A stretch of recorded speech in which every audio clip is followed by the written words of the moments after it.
So the Orlando Magic come into this regular season with some expectations, and they deserve their flowers. After last year seeing a jump in the Eastern Conference, where at one time they were actually the number one seed early on the season, had some injury problems going on. We saw a leap from Jalen Suggs, where his three-point percentage got better, and he found a role on this basketball team. His defense is elite, and he's a really good combo guard for the Orlando Magic. We saw banchero take another step. We saw Franz Wagner take a dip in his three-point percentage, but I'm a big believer in the Orlando Magic because when I see a young team progressing, I'm just looking for steps. And when I see the Magic, they go from not making the playoffs to all of a sudden going 7 games against the Cavs. And even though they lost that seventh game, the one thing I did like about that series, they protected home court. And the reason why that's important to me is because you're building good habits. You're building your foundation as you develop chemistry and as you develop some continuity with this roster.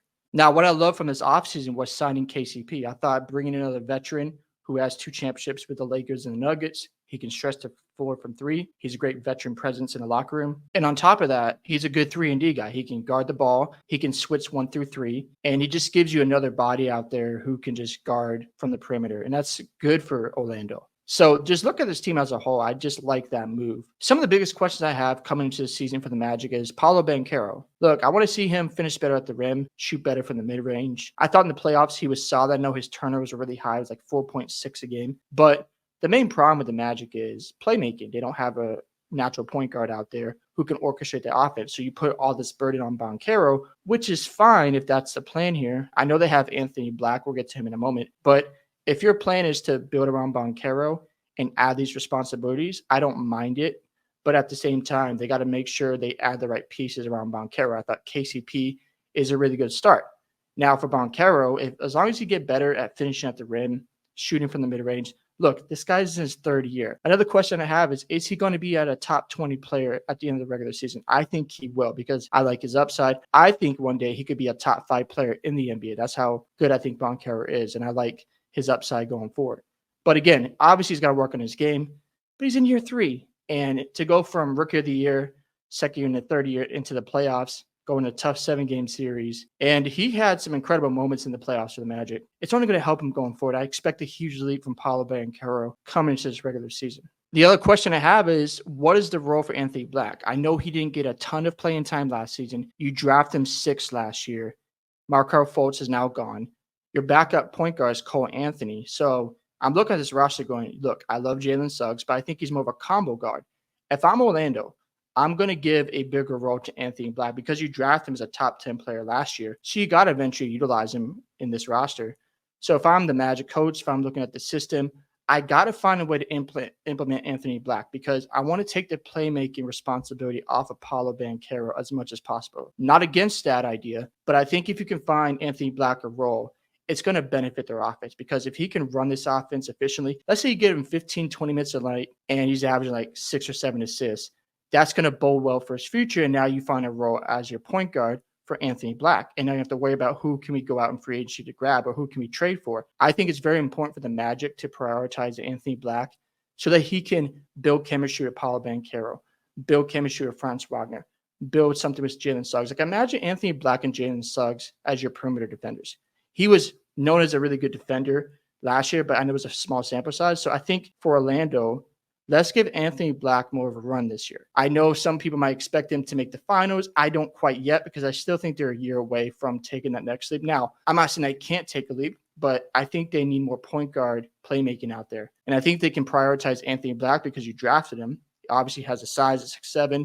So it just makes sense to give him a bigger role this season. Even if you go through some lulls, you give him experience. And that's what matters to me. And that's what should matter to the coach for Orlando and the fans. You know, you guys in a point guard right now. So I think getting Anthony Black a bigger role will help this team elevate even more. Another question I have is Franz Wagner's three-point shooting. Now, I know it dropped from 36 down to 28% last season. Listen, players go through growing pains. And sometimes they have a regular season that they're not as efficient in one area. And obviously, like, is he really good? We saw this narrative from Jaylen Brown. He doesn't have a left hand. All of a sudden, he wins Finals MVP. We saw the narrative going on. We're seeing it right now, actually, with Karl-Anthony Towns, where he's a bad teammate. But last year, he was a great second option next to Anthony Edwards, and he was really good in the playoffs up until they played the Dallas Mavericks. When it comes to Franz Wagner, people are like, oh, you gave him all this money. I'm looking at it from this perspective. you're trying to build a foundation, and sometimes you got to take risks with players. And we look at these contracts, we overreact, but the reality is he's only 23 years old. So we should give this another year or two before we make a final evaluation on Franz Wagner. If his shooting percentage from three comes back to 35, 37% from three, all of a sudden you have more spacing out there for Orlando. He just had a bad shooting season. And if that returns back to normal, which I think it will, all of a sudden Orlando's offense gets better. And I understand giving him a 5-year extension might seem like an overpay and a stretch. But look at it this way. What if Franz Wagner ends up being a really good player somewhere else and you decided not to keep him? You're going to look like a fool. So sometimes these young guys, they go through a process, just like every basketball player out there. They go through growing pains. They have bad series. They have bad moments. But at the end of the day, if you stick with them and you work on the chemistry, give it like 2 or 3 more seasons before we judge Franz Wagner as a basketball player. I think we get too far ahead of players and we project, and then all of a sudden we look like fools because we got to realize there's a process to this. And Orlando has a lot of talent here. Their defense is already elite. You see Jonathan Isaac out there for 10 to 15 minutes a night, locking people up. That's another question I have is Jonathan Isaac going forward. Is he going to stay healthy? I know he was healthy last year. I know they limited his minutes, but I think it's important for his health to be really good because they signed him for an extension. Again, you could look at that as a risk, but if it ends up paying off for the Magic, then it looks like a genius move for the Magic. If Jonathan Isaac is out there giving you 15 minutes a night, locking up a guy for a little bit, making it tough on him, all of a sudden you've got different options to throw on defense. And as long as he's doing that for them, then I have no problem keeping Isaac around. And of course, looking at the offense, if they get to like top, let's say 15 this year, you don't have to be top 10, but they show improvements and your defense is still a top 5 unit in the NBA, this team's going to be a major, major problem. It's going to go 3 ways for the Magic this year. The first one is they're going to take a leap and be the number 1 team in the Eastern Conference. That sounds crazy, but we just saw this with Oklahoma City Thunder, where they took a major leap from the play-in game to number 1 seed. So that is definitely a potential scenario. Another scenario is they still finish 4th or 5th. The other one is they finish in the play-in because of just growing pains. So if they go through a tough season where they win like 45 games, they battle injuries, or they just go through some lessons where they take some losses and it's hard for them, but they learn and develop more chemistry, be patient. Don't rush this process because, again, I'm giving Anthony Black a bigger role. Also, Franz Wagner, I think, is shot return. And also, it's really hard to win in basketball. There are seasons where things just don't work out. And you can freak out, you can overreact, but at the end of the day, there's a lot of talent on this Orlando Magic team. As long as they keep developing and being patient and strike when the iron's hot, that's when you're going to see Orlando become contenders. But if they panic, if they rush this process, if they're like, you know what, we got to move off Franz Wagner, we got to move off Anthony Black, I think that's premature.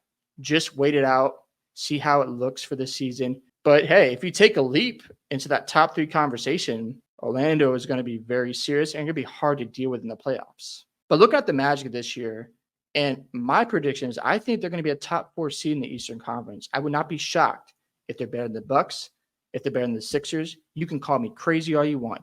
I look at those 2 teams. We already hear about, I think Gary Trent had an injury in Milwaukee. Middleton's got some surgery going on or he's coming off surgery from his ankle injury.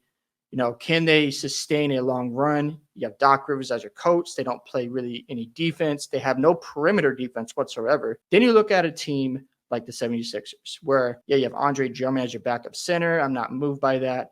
Joel Embiid, he's really good in the regular season, but in the playoffs, I don't know.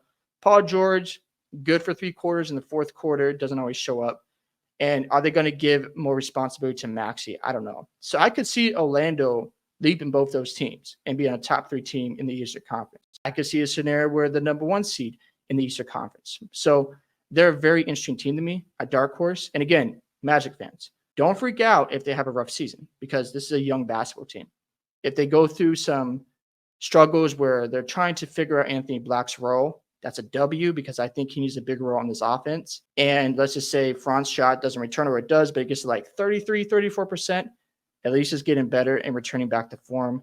Again, it's a young basketball team, but if Paulo takes another step where his 3-point percentage goes from 33% up to like 37, he's finishing better at the rim.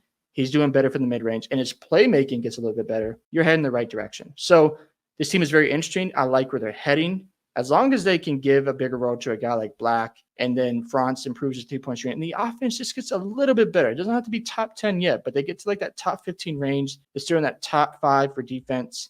The Magic are heading the right direction. So yeah, those are my thoughts on the Magic. Love to hear your thoughts on what you expect out of the Orlando Magic this upcoming season. Don't forget to like and subscribe to the channel, and I'll catch you in the next one.